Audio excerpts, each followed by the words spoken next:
1 minute before the start. You'll be speed reading pilots along.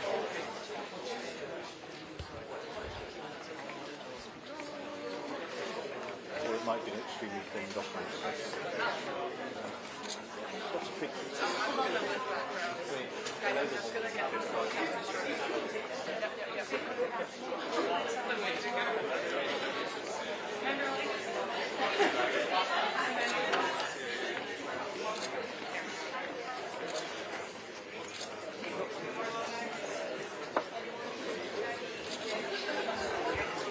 Yes. Yeah.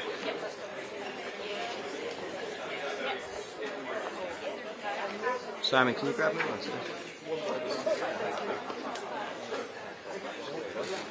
Thanks. Well, No. Can we get another one over here? Neil. Yeah. Thank you.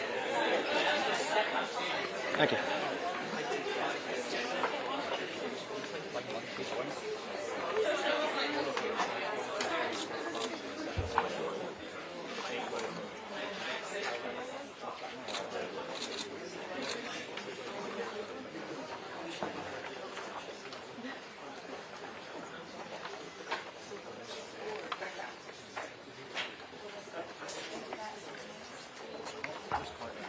Thin.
real alternative.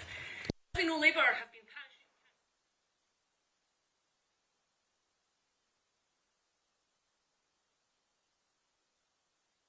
not sure where that is in Livingston. But the truth is, folks, Labour have put the Conservatives' clothes on and they are marching towards Downing Street. The only thing between Scotland and more cuts, more misery and more of the same is the SNP.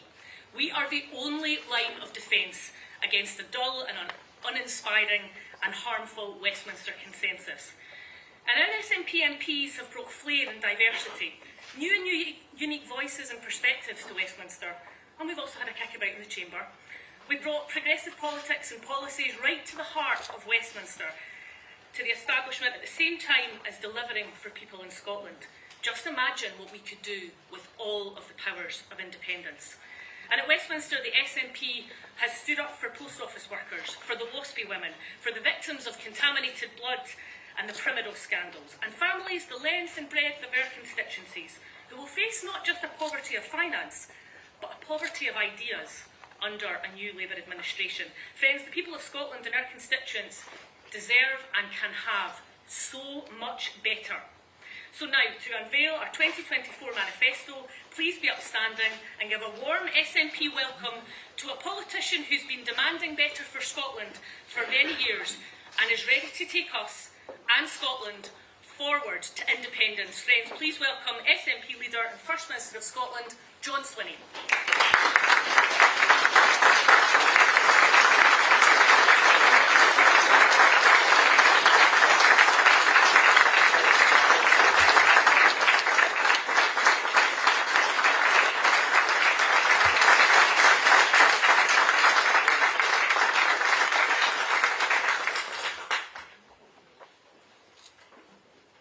Good morning, friends, and welcome to the launch of the SNP manifesto for the 2024 Westminster election. This election takes place at a time when people are hurting. The aftermath of COVID has left scars amongst our people. The cost of living crisis has meant people are worried about their future and the well-being of their loved ones. We're living in a period of rapid change where new technology, the climate emergency and the implications of an ageing population will all have a profound impact on the way we live our lives in the future. Given this atmosphere of turmoil, more than ever, I believe political leaders and political parties need a set of values as a foundation from which to respond to those challenges. I believe people are crying out for principled leadership, which is prepared to argue for what it believes in. So today, as I launch the SNP manifesto for the 2024 general election, let me set out the core values of the Scottish National Party that anchor our proposition to the people of Scotland. We are a moderate left-of-centre party in the mainstream of Scottish public opinion, firmly rooted in the ideas of inclusion and internationalism. We will always put the interests of people in Scotland first, wherever our people were born, wherever our people have come from. And at the very heart of our beliefs is the principle that the decisions about Scotland should be made by the people who live in Scotland. Why? For the simple reason that no one else cares as much about this wonderful country, and no one else will do a better job of taking care of it now and in the future than the people who live here. It is through independence, therefore, that we believe we can build a fairer country and a more prosperous economy we know is possible. Not independence for its own sake, independence for the powers to protect our National Health Service and to help people through tough times. Independence for a stronger economy and happier, healthier lives. And independence for a better future for Scotland, made in Scotland, for Scotland. It is those values that govern our overall approach and the content of this manifesto. So let me outline the choice the SNP offers to the people of Scotland at this election. First and foremost, we are the only party arguing for an end to the spending cuts. The arbitrary Tory fiscal rules adopted by Labour bake in more eye-watering cuts, £18 billion of cuts. The SNP manifesto argues for new, sensible fiscal rules that will end the cuts reverse the £1.3 billion cut to Scotland's capital budget, and invest in public services, starting with the health service.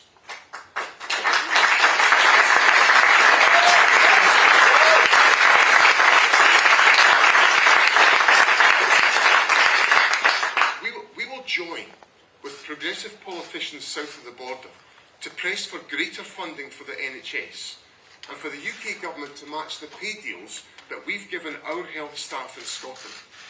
That would see an extra £1.6 billion for the National Health Service in Scotland.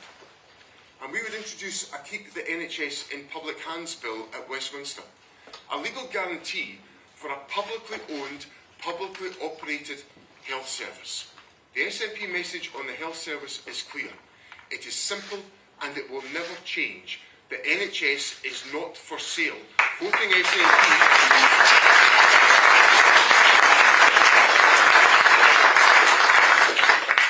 SNP is a vote to protect our public services and our precious National Health Service.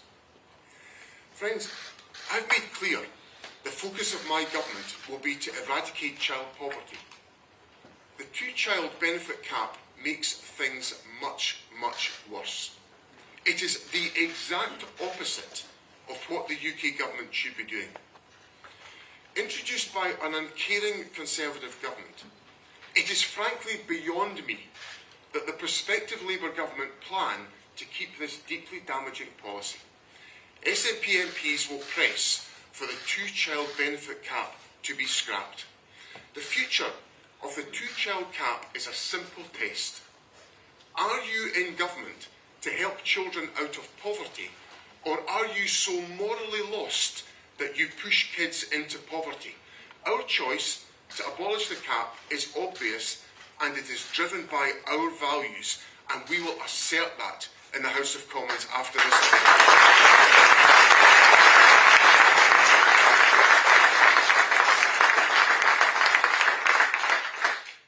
Those values that demand the removal of the two-child cap also drive the SNP on so many issues, not least nuclear weapons.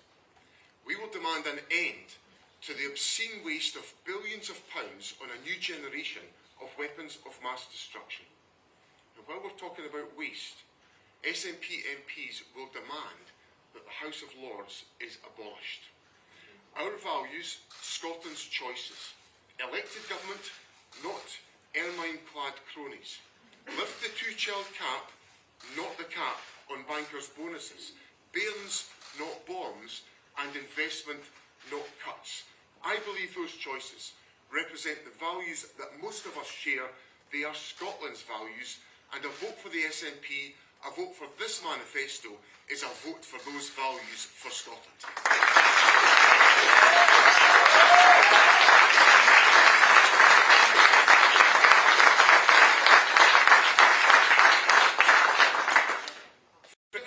Is a choice.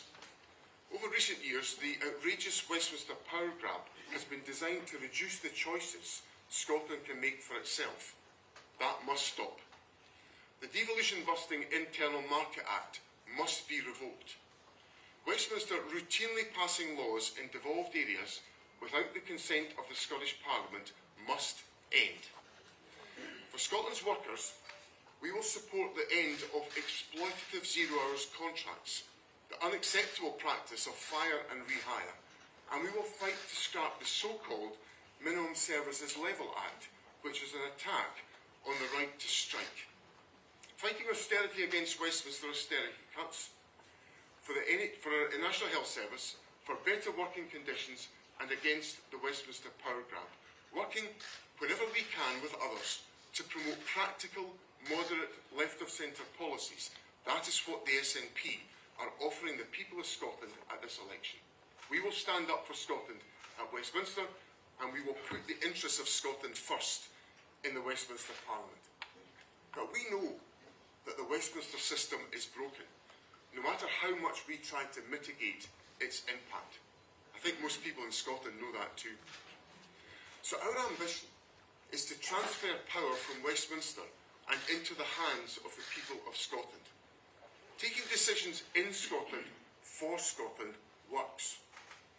using the limited powers of the Scottish Parliament has had a real impact on people's lives.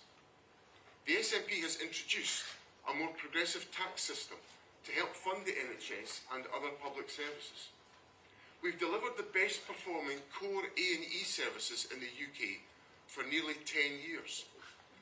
We're helping with the cost of living through free prescriptions, all-day off-peak rail travel and free bus travel for young people. We've overseen a massive expansion in renewable energy and are already halfway towards net zero. We've delivered many more affordable houses per head of population than England or Wales. I know, however, that we must constantly strive to strengthen our work in transforming the lives of people in Scotland. Through measures such as the Scottish Child Payment, we're keeping an estimated 100,000 children out of poverty. That is the SNP in government at Holyrood, working day in, day out to earn and re-earn the trust of people in Scotland. Now, we will not always get everything right, but we will always put the interests of people in Scotland first. The UK is going in a different direction. It's going in the wrong direction. Far too often, the interests of Scotland are ignored altogether. I've spoken a lot in this campaign about the ABC of Westminster-imposed austerity cuts, Brexit, and the cost of living crisis. Scotland wanted none of that, but they were all imposed anyway against our will. So today, I want to introduce a D to that list: democracy. With independence, people in Scotland will always get the governments they vote for. That's how democracy should work. Engaging in respectful persuasion, taking account of everyone's view, working together wherever possible in the national interest. And it's through the power of democracy that we will win our independence. There is no other way to do it. We must never lose faith in the power of the democratic voice of the people of Scotland. In 2021, they voted for a Scottish Parliament with a clear majority for independence and for a referendum on the question of independence. That democratic choice must be respected. At this election, we have the opportunity to reinforce the case for Scotland becoming an independent country. It is the substance of the case that will take us there. And that starts with the economy. Scotland has resources and talent in abundance. We have extraordinary energy resources, a world-class food and drink sector, an incredible tourism offering, brilliant universities, thriving financial services and creative industries, and we are at the forefront of the industries of the future, such as offshore wind power. Since coming to office, the SNP has grown both productivity and the Scottish economy faster per head than the United Kingdom. But most economic powers still lie with Westminster, and the UK economy is failing far too many people. In an independent Scotland, we could be back in the EU for the first time as an equal member in our own right. We would be part of the huge single market, which by population is 7 times the size of the UK. We would enjoy once again the benefits of European freedom of movement, vital for so many Scottish businesses. Our young people would have the opportunity again to study and to work freely across Europe. And in turn, we would welcome our fellow Europeans to Scotland. The SNP has funded one of Europe's finest programmes dedicated to the creation of high-growth businesses. With a potential market of 450 million people in the single market, think of the massive opportunity for further growth. Of course, an independent Scotland, like all countries, would face challenges. Success would not be guaranteed. That would be determined by our own decisions as a country and the choices we make. But when we look at independent European countries similar to Scotland, there are grounds for optimism and hope. Countries like Denmark, Ireland and Sweden are wealthier per head than the United Kingdom. They are fairer with lower inequality. They have higher productivity, the key driver of living standards, and they have lower poverty. So with all of our resources, all of our talent, with everything we have to offer and all of our ambition, why not Scotland.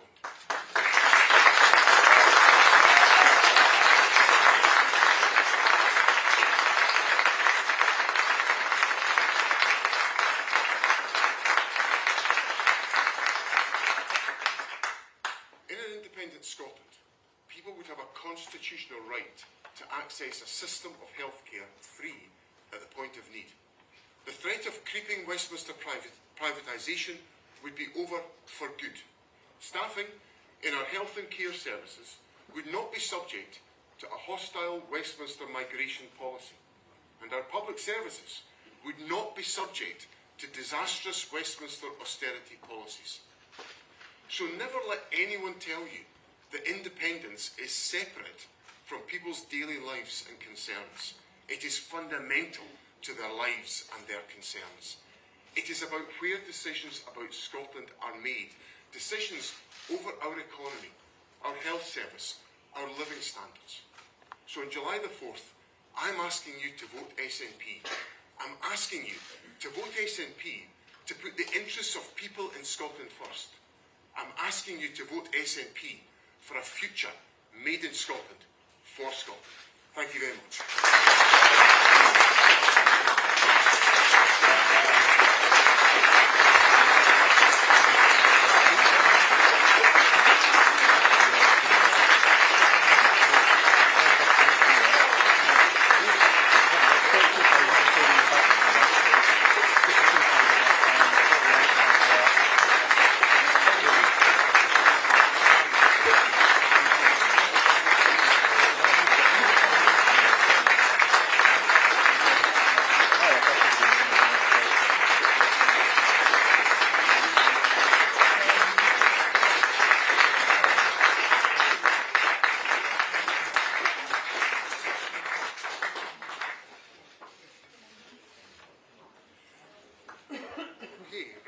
Thank you all very much. We'll now move on to some questions, and I'll invite questions from a range of broadcasters and journalists that are here. So we'll go first of all to James Cook from the BBC. James. Thanks very much, First Minister.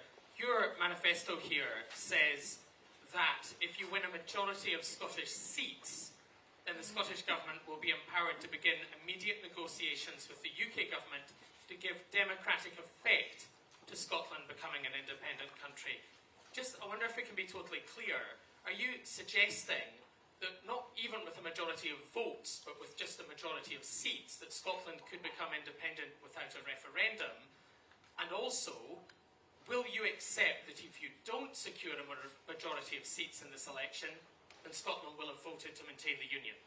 Well, what our position is, James, is, and it's set out in the manifesto, is that if the SNP wins a majority of seats in this election in Scotland, the Scottish Government will embark on negotiations with the UK Government to turn the democratic wishes of the people of Scotland into a reality. And the democratic wishes of the people of Scotland were expressed at the 2021 Scottish Parliament election, where just a few miles from where we are today, there is a parliamentary majority in favour of independence and in favour of a referendum on the question of independence. Now, I have long made clear my view, and it's my party's view, that the best way to secure independence is through a democratic referendum. The obstacle to that is the intransigence of the United Kingdom government. So what this election gives people the chance to do is to intensify the pressure to secure Scottish independence and to bring that about by voting SNP in order for us to achieve a majority of Westminster seats at this election. And so if anybody out there is keen for Scotland to be an independent country, then the only vote they should cast is for the Scottish National Party, because that's the only way it's going to happen.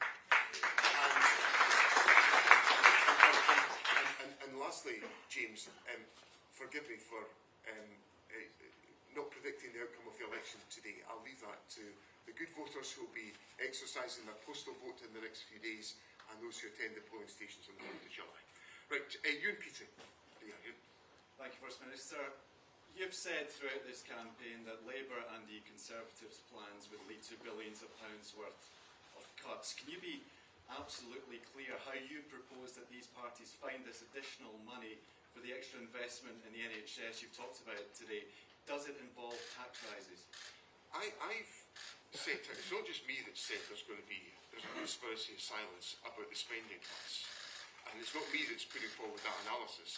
It's been put forward by the Institute for Fiscal Studies, the Institute for Government, the Nuffield Foundation at the weekend, the Nuffield Trust, I should say, one of the most respected health commentating organisations in the United Kingdom, if not the most respected organisation, said that any increases in health service expenditure from the Labour Party or the Conservatives would be lower than the worst years of austerity under the Cameron government. Now that is one heck of a proposition from the Labour Party. So it's not just me that's saying there's austerity coming down the track. That's what the Labour Party have signed up to by their acceptance of the fiscal rules of the Conservative government and the starting point that they accept. And I think that's a terrible conclusion for the Labour Party to arrive at. I've also said that we've taken some hard decisions in the Scottish Government. We've increased tax on higher earners so we could invest more in our public services. We've done that so that we've got £1.5 billion available to us that can invest in our public services, a lot of which goes to the National Health Service. So if the UK Government was to replicate what we've done on tax decisions, there'd be more resources available to invest in the National Health Service, as I've set out. And that would be just one measure a UK Government could take to end austerity and invest in our public services. But I also think there's some further dangers that are coming our way, which were confirmed yesterday by the Scottish Labour leader. Because Anna Sarwar set out yesterday his determination to reverse the decisions we've taken on tax. Well, people need to have their eyes wide open. The Labour Party yesterday in Scotland, along the road at Murrayfield Stadium, committed themselves to cut public spending in Scotland directly as a consequence of voting Labour.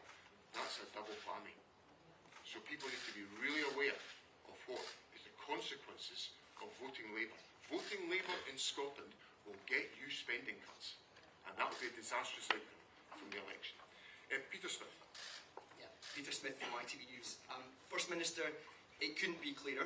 Page 1, line 1, as you promised. Vote Scotland, vote SNP for Scotland to become an independent country. These are your terms. You are the party putting independence on the ballot paper in this election.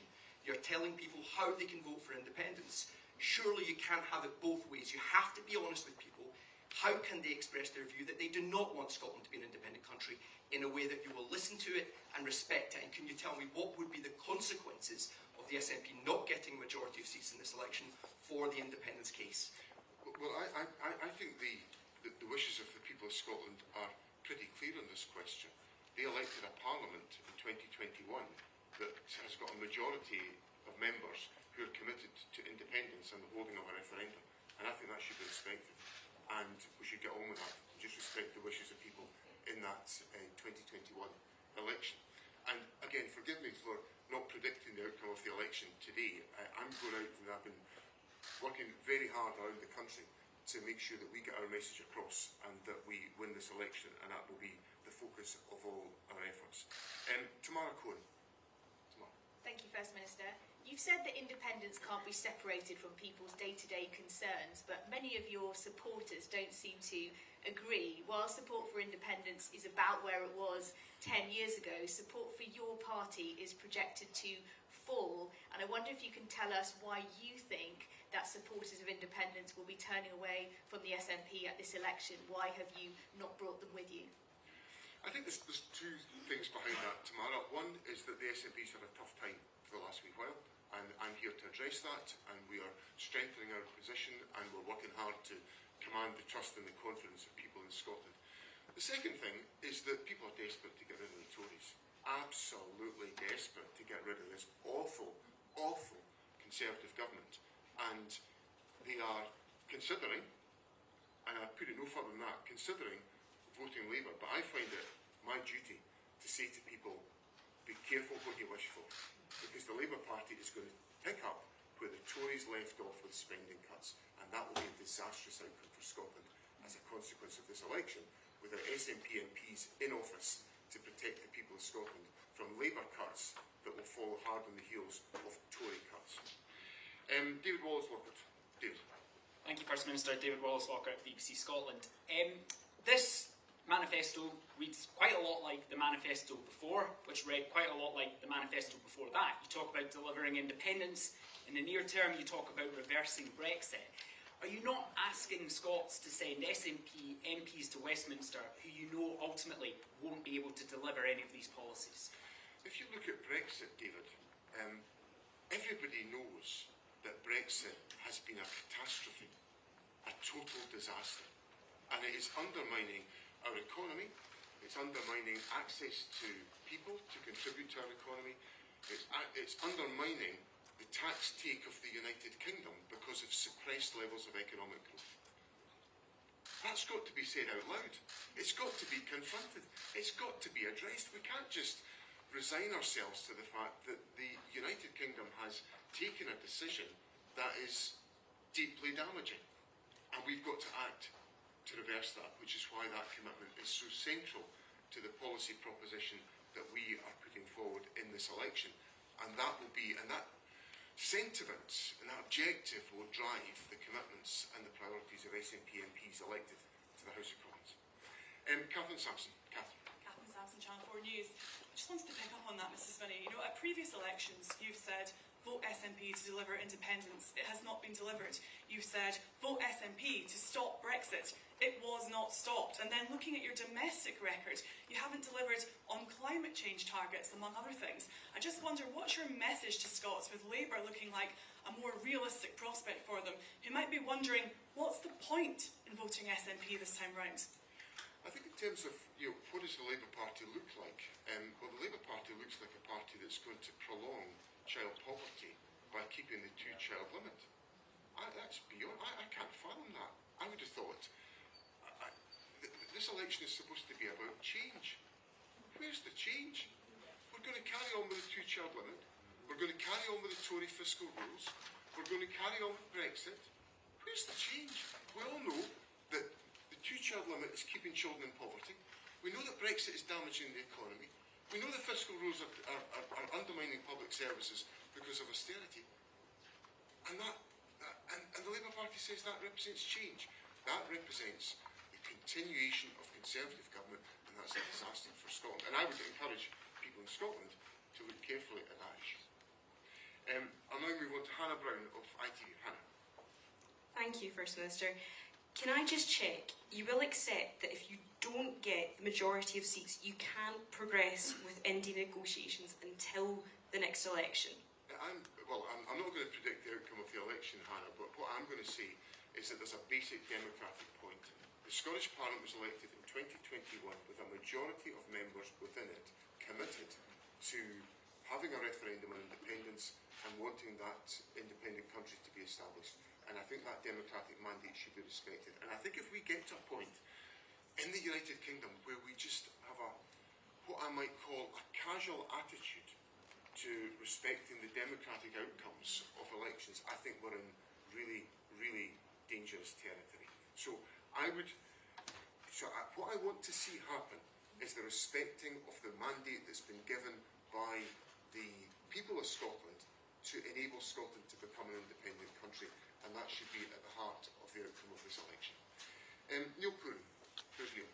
Thanks very much, First Minister. Neil Pooran from Press Association. Labour suspended one of its candidates today because of past posts they've made about Russia. It's also been reported today that your candidate in Orkney and Shetland previously made posts which he suggested he had doubts over whether the Assad regime carried out chemical attacks in Syria. Do you think this was appropriate, and do you think the party should be taking any action on this?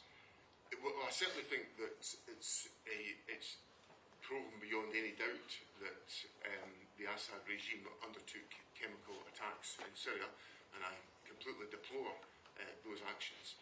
And I'd have to look at any individual comments to determine whether there's any stance required to be taken. But let it be crystal clear that we condemn the actions of the Assad regime and their actions in relation to, well, not just chemical warfare, but in a variety of other actions of the Assad regime. Kieran Andrews. Thanks very much, First Minister. You've talked a lot about deficits in your speech and answers today, both fiscal and, as you say, democratic, but I'm just thinking back to previous election launches at much bigger venues than this that were actually full, and thinking when the SNP were in stronger positions in the polls. And I wondered if the biggest problem for the SNP this election is a deficit of enthusiasm. The last time I looked at this room, it's full, so it's lovely to be here. I think, well, I certainly have found plenty of enthusiasm. I've now visited, let me just think to give you an accurate number, Kieran, I've now visited 40 campaigns around the country, and I've encountered large numbers of very enthusiastic party members engaging with members of the public. So I think our party is working very hard on the ground. I'm delighted with the work that's going on. In relation to the polls, look, I acknowledge that, you answered it in relation to, I think it was in relation to Tamara's question. We've had a tough time. We've got progress to make in the polls. I'm determined that we'll make that progress for when it matters on the 4th of July. And our enthusiastic campaign around the country will do exactly that. Paul Hutchin. Paul. Go on. He's gone. Okay. Libby Brooks. Yesterday's Scottish Labour manifesto didn't include the devolution of immigration law or employment law, despite there being multiple calls for that. What makes you think that Keir Starmer is going to listen to you on devolution of tax, for example, after the election?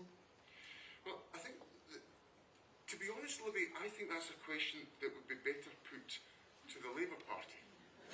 Because the Labour Party have got a big test coming up if they become the election. They've stood with us, for example, on recognising the threat to devolution from the Internal Market Act. What's the Labour Party going to do with that? Are they just going to pick up where the Tories left off? Where they've picked up where the Tories have left off on austerity, on the question of Brexit? Are they just going to carry on that line of argument? This is a moment for devolution to be respected, for the wishes of the people of Scotland to be respected, and for Scotland to be able to make choices about our own future. And that will only come about if there is a strong vote for the SNP at this election. Can I come to Simeon Kerr from the FT? Thank you, First Minister. From the manifesto, it seems that we still don't have any clarity regarding exactly what you do with North Sea oil and gas licences. Do you not feel that it might be better to have, rather than just talking vaguely about the climate compatibility assessment, either give the energy industry the clarity it needs about whether those licences will be granted in the future, or appeal to more climate-obsessed voters and rule them out? Thank you. What we're doing in the manifesto is setting out a rational basis for taking decisions about oil and gas licences, which I would remind everybody are decisions for the Westminster Parliament and the Westminster Government. And we've set out in the manifesto the importance of achieving the transition to net zero, and doing that with the oil and gas sector in a fashion that is managed and orderly, to ensure that the oil and gas sector is able to continue to make a contribution towards the transition to renewables that we require, and also to make a contribution to our energy security requirements. Now, in every circumstance, any application has to be the subject of a climate compatibility assessment, and I think that's the orderly, rational way to do it. The Prime Minister has said that he would authorise 100 new licences. I think that's utterly irresponsible, because there is no process involved in that. It's just a commitment to continue without interruption the development of oil and gas, which we know is a serious issue and is incompatible with the long-term journey towards net zero. So the process we're setting out is a rational, orderly process to ensure that we achieve net zero, that we guarantee energy security, and that we support individuals who are employed in the oil and gas sector to be able to transition to the new opportunities that exist in renewables. Can I come to Andrew MacDonald from Politico?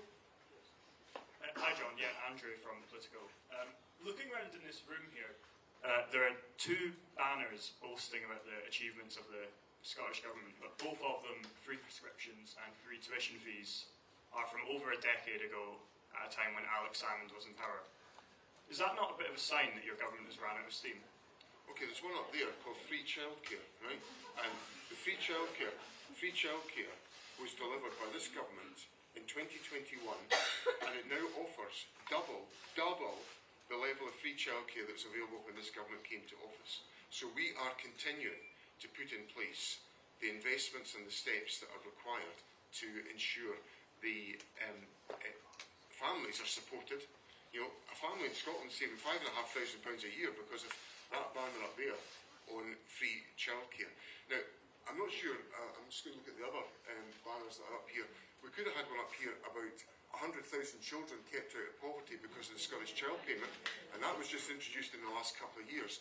So I'm going to take no lessons about the urgency and energy of government from anybody when our government is delivering measures that are lifting children out of poverty, and we are doing all that we can to protect families at a time of such difficulty that they face at the present moment.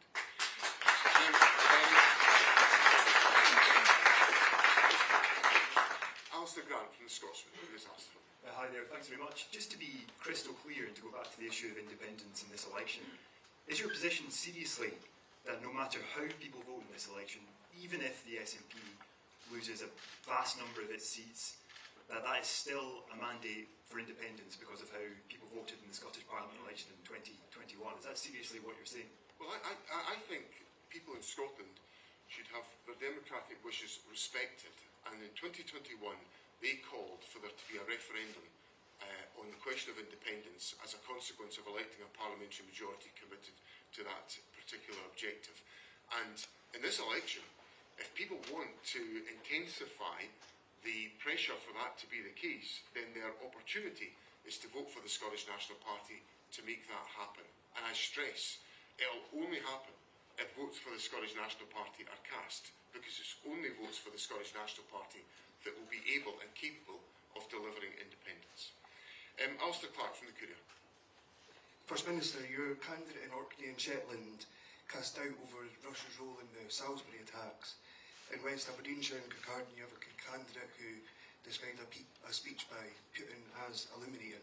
You've stood by those candidates. Is this an SNP return to bending the knee to Putin on Russia today? No. Under no circumstances. I think the Putin regime is evil, and it has to be confronted at every opportunity. Hamish Morrison from the National. Thanks, First Minister. Hamish Morrison from the National. I just wanted to ask you about the preparations for negotiations for independence. It doesn't seem to be anything in the manifesto saying what you're actually doing to prepare for them. And also, can you give any reassurance to Brian Cox, who thinks that you're backing off the idea of independence? Okay, well, a future made in Scotland. I think that's a pretty clear commitment to independence. Right in the front cover of our manifesto, and then if we open up the manifesto, vote SNP for Scotland to become an independent country. I think that's quite clear.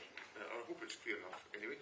And then, in relation to the preparations, as you'll be familiar with, Hamish, there's been good work done within the Scottish Government on a series of documents to prepare the arguments and the mechanisms around independence, and that's exactly what the Scottish Government would take forward in the aftermath of this election to prepare for independence and to ensure that we're successful in delivering the outcome of this election.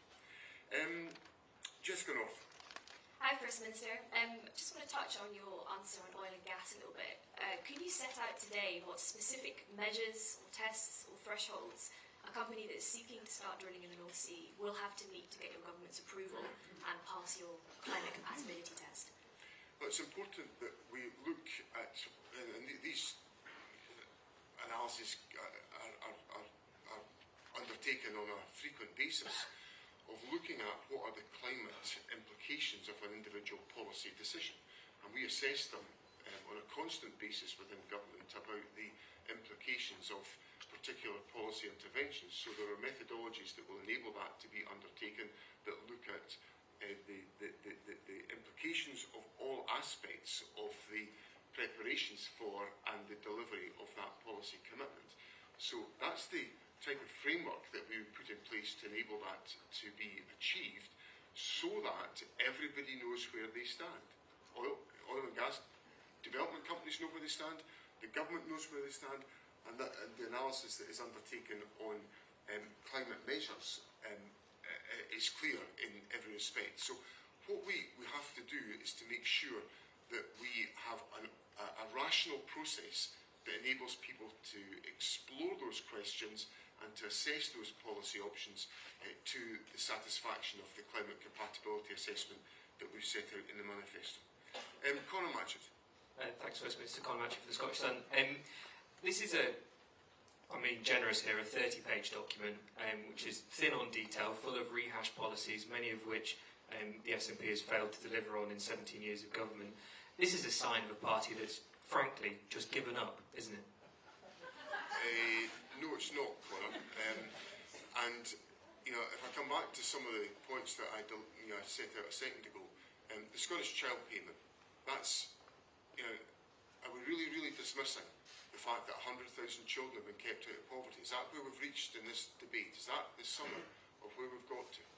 Or the fact that we are seeing measures being taken to deliver the transition towards renewable energy that has essentially decarbonised electricity within Scotland, and we're halfway towards our journey towards net zero? Are we seriously dismissing these elements of progress? So what this manifesto does, Conor, is it sets out an agenda that will enable Scotland to seize the opportunities of independence, for us to be a country that can use the strengths and the foundations of Scotland to the greatest and the maximum effect for Scotland. And that's the opportunity that's available to people to vote for in Scotland today. I see that Paul Hutchin's here, so I'm going to ask Paul Hutchin to ask his question now. Thank you, First Minister. Since 2015, a barrow load of SNP candidates have been elected to Westminster, but apart from claim a decent salary, expenses and squabble among themselves, what have they actually delivered to the people of Scotland? Because I can't think of a single thing. Let's take one particular example. One of my colleagues is here in the audience today, Marion Fellows. Marion has been in the vanguard of the efforts in relation to the Horizon Post Office scandal for years before it was a significant political issue within the United Kingdom. Marion was working hard to get that issue addressed, that absolute injustice addressed. There's just one example. Stephen Flynn's here in the front row. Stephen has led the pressure on the United Kingdom government about Gaza and the atrocities that are happening there as a consequence of the war in Gaza, raising that issue and pursuing that. Stuart Hosey's here in front of me, who took part in significant processes that challenged the United Kingdom about the presence of Russian money in the United Kingdom economy and system. So there's just three examples of what SNP MPs have been up to, as well as arguing. Alison Thulis is there, pressing the UK government on the two-child limit. Now, just because we don't get to a completed outcome on that issue, and it's just beyond me that the Labour Party is not prepared to take the step that's necessary in the two-child limit, shouldn't mean that we take the pressure off, that we just say, oh, well, that's all right, let's just resign ourselves to more kids being in poverty. That's not the politics I'm interested in. I'm interested in politics that will deliver real change and transformation in people's lives, and we're not seeing enough of that from others in this debate. Right.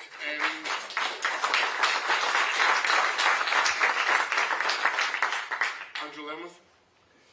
Thanks, First Minister. In the foreword to the manifesto, you say that you honestly don't believe Scotland can bear more cuts. Yet SNP-run Glasgow City Council is imposing a drastic cut on the transformational MCR Pathways mentoring programme in the city schools. SNP councillors are planning to pass on a 50% staffing cut to the service, which deals with vulnerable children, many of them living in poverty. How can you and your party justify that? Well, the difficulty, there's two elements to the budget available to the Scottish Government. There's the money that comes from Westminster, and there's the money that we raise ourselves and control ourselves. So, on the money that we raise and control ourselves, we are taking appropriate decisions on, for example, issues like business rates. We've got to be careful about how much we raise from business rates because we've got to maintain a competitive position within the economy. We've taken some hard decisions on tax, so we've got £1.5 billion available to us to spend in Scotland today that we wouldn't have if we didn't have, if we hadn't taken those decisions on tax. So we've expanded the resources available to us. The problem is that the other, much larger amount of money that's available from the United Kingdom Government is being undermined because of austerity. So the presence of austerity comes to us from the United Kingdom Government. That's why I think it's got to stop, because that's the biggest contributor to our budget, the funding from the UK Government that comes from the block grant, and it is being eroded by austerity. Now, if you look at what we've done with our budget, for local government, for example, local government received in excess of a real terms increase in its budget last year. And so we're making the maximum resources available to local government we can do, but that's in an atmosphere where our budget is undermined by austerity. So when I say our public services cannot bear any more austerity, I make that point seriously, because I see, I know the public finances inside out. I spent 10 years as Finance Minister. I thought I was dealing then with financial challenges. They are of nothing compared to what we're dealing with now. And there are real human consequences of that. So this cosy consensus between the Labour Party and the Conservatives about sticking to the same fiscal rules and the same approach to the budget is going to deeply undermine Scottish public services, and the public of Scotland need to hear about it. Louise Wilson. Louise. Thanks, First Minister. I've listened to your comments today and read what your manifesto says, but just to be absolutely clear, when it says that the Scottish Government will be empowered to begin immediate negotiations, what you're talking about there is a Section 30 order and immediate negotiations for a referendum. And briefly, just secondly, the last decade has been marked by pretty tense relations between the Scottish and UK government. With a likely new Labour government coming in, would you commit to refreshing and renewing that relationship so you can get on better working grounds? On your first point, Louise, I believe the best way for Scotland to become an independent country, the way that will address all of the democratic questions, the important questions, is for there to be a referendum on independence. That's what I think is the right way to do it, and that would be the purpose of the negotiations that I would take forward in the aftermath of the election. Now, on your second question about relationships, I would say that relations between the Scottish and the United Kingdom government have deteriorated since Boris Johnson became Prime Minister and Brexit happened. That's the moment. It's not 10 years, Louise, because actually, we've always, and I've got extensive experience, we've collaborated as effective as we can with various governments of different leaderships, the Brown government, the Cameron and Clegg government, the Cameron government his own, even the Theresa May government for a while, although it began to get a bit tricky about Brexit because we just didn't agree fundamentally on Brexit. Since 2019, the relationship has been characterised by what I would call total and utter disrespect from the United Kingdom government, both at a level of legislative activity and policy intervention, and at times personal behaviour. So, having said all of that, I do hope that if there is a change of government, that there is the opportunity to make some more progress collaboratively. I think people know me well enough to know that I'm interested in getting things done, making things happen, and I think the climate has been appalling with the United Kingdom government since 2019, and I hope there is an opportunity to remedy that. And the last question was Simon Johnson. Hi, First Minister. A couple of independence-related questions. You said in response to Alistair that if you get a majority of seats in the election, that this would intensify the mandate that you got in 2021. Doesn't the flip side of that coin also apply that if you don't get a majority, that it undermines the mandate you claim to have from 2021? And secondly, given the focus on independence in the manifesto, should people, voters out there for whom independence and an independence referendum is not a priority, should they vote for a different party? I think people will make their choices in the election, and I'll set out why I think they should vote for the Scottish National Party. And in relation to the whole question of what should people do in this election, my view is that if people want Scotland to be able to progress to become an independent country, they should vote for the Scottish National Party, because that's the way in which this all happens. And that will enable us to pursue the legitimate democratic wishes of the people of Scotland. And just let me say, one of the things you said in your question, Simon, was that I claim there is a mandate for independence. I don't claim that. That was what the people voted for in 2021, and it should be put into effect. Thank you all very much, and we'll see more of you on the campaign trail. Thank you very much.